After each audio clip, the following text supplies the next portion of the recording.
दिल्ली विश्वविद्यालय के कैंपस की जमीन के नीचे ऐसे आरोप लग रहे हैं कि 20 किलो रेडियो एक्टिव पदार्थ दफन कर दिए गए।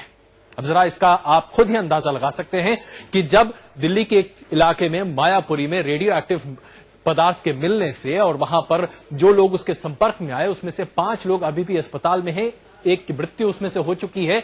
तो ये 20 किलो रेडियो एक्टिव पदार्थ अगर दिल्ली यूनिवर्सिटी के कैंपस में कहीं गड़ा हुआ है तो सोचिए कि इसका क्या अंजाम हो सकता है। और दिल्ली यूनिवर्सिटी वो एक ऐसी जगह है जहां हजारों छात्र पढ़ने जाते हैं और वहां कई बार जमीन खोदी भी जाती है। क्या हो सकता है अंदाजा आप खुद लगा सकते हैं।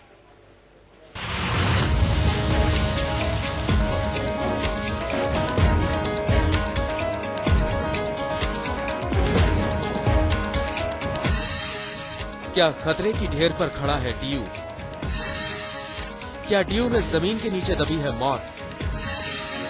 डीयू की लापरवाही का एक और सबूत। डीयू ने दबाया खतरनाक रेडियोधर्मी पदार्थ।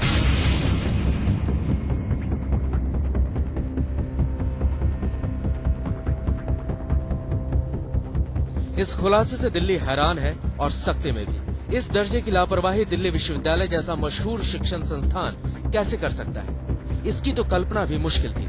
लेकिन सबसे पहले यह भरोसा टूटा उस खुलासे के बाद कि डीयू ने ही मायापुर स्क्रैप मार्केट को जानलेवा रेडियो एक्टिव कोबाल्ट 60 से लैस गामा इरेडिएटर बेचा था। और भरोसे की जो हल्की डोर बची हुई थी वो डीयू के ही एक वरिष्ठ प्रोफेसर के दावे से टूट गई है।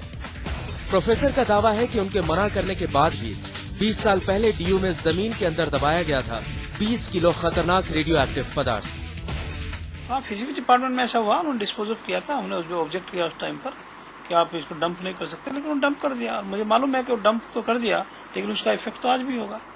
बॉटनी डिपार्टमेंट में यूज हुआ रेडियो एक्टिव मटेरियल, स्टूडेंट्स को एक्सपोज किया गया, लेफ्टिनेंट को एक्सपोज किया गया। हमने तब भी कहा था कि या तो आप इनका इंश्योरेंस कराइए, इनकी लाइफ पर क्या भरोसा है। तो करीब 20 किलो रेडियो एक्टिव मटेरियल उस टाइम था, जो फिजिक्स के हेड ने उस टाइम पे किया था। यह खुलासा सचमुच डराने वाला है। हजारों लोग रोजाना डीयू कैंपस आते हैं। निर्माण कार्य के लिए आए दिन यहाँ खुदाई भी होती रहती है।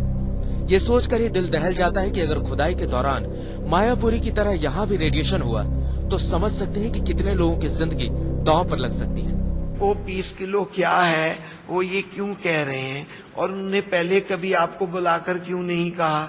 अब मैं इन बातों में नहीं पढ़ना चाहता, लेकिन जो भी स्पेकुलेटिव भी है, हमने रेगुलेटरी बोर्ड को कहा है कि वो जिसपे थोड़ा बहुत शक भी है उसको सबको देखे। डीयू भले ही इनकार करे, लेकिन आज तक की टीम ने वो जगह ढूंढ निकाली जहां पर रेडियो एक्टिव मटेरियल दबे होने का खतरा है। बोर्ड लगा हुआ उसको देखकर ये लोग समझते हैं कि यहाँ रेडियो एक्टिव मटेरियल है जो नीचे दबाया गया है, और उसी की वजह से यहाँ से थोड़ा सा इस इलाके से बचकर रहते हैं स्टूडेंट्स।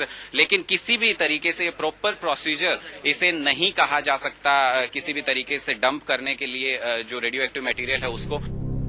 यकीनन ये लापरवाही माफी के काबिल नहीं, क्योंकि मुट्ठी भर लोगों की लापरवाही से कई जिंदगियां दांव पर लग गई हैं। अब जरूरी है कि डीयू पूरे मामले की सख्ती से जांच कराए, डीयू को रेडिएशन फ्री करे और उन तमाम लोगों पर समुचित कार्रवाई करे जो इस घातक लापरवाही से जुड़े हैं। उपासना और रमा सोलंकी के साथ अनुराग ढांडा, दिल्ली आज तक।